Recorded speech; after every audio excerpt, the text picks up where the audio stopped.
Tired of seeing certain words or topics on X? Here's how to mute them in just a few taps. Open the X app on your iPhone or Android device and make sure you're logged in. Tap your profile picture in the top left corner to open the menu. From there, select Settings and Support, then tap Settings and Privacy. Next, choose Privacy and Safety, then go to Mute and Block.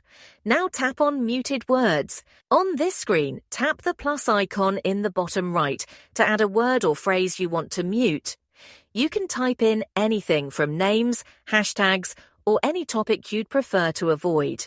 After entering your word, choose where you want to mute it, either in your timeline, your notifications, or both. You can also set how long you want the word muted forever, 24 hours, 7 days, or 30 days. Once you've made your selections, tap Save in the top right corner. That's it. Tweets with the muted word will now be hidden based on your chosen settings, helping you shape a more comfortable browsing experience. If you found this guide helpful, give it a like and subscribe for more social media tips. Thanks for watching.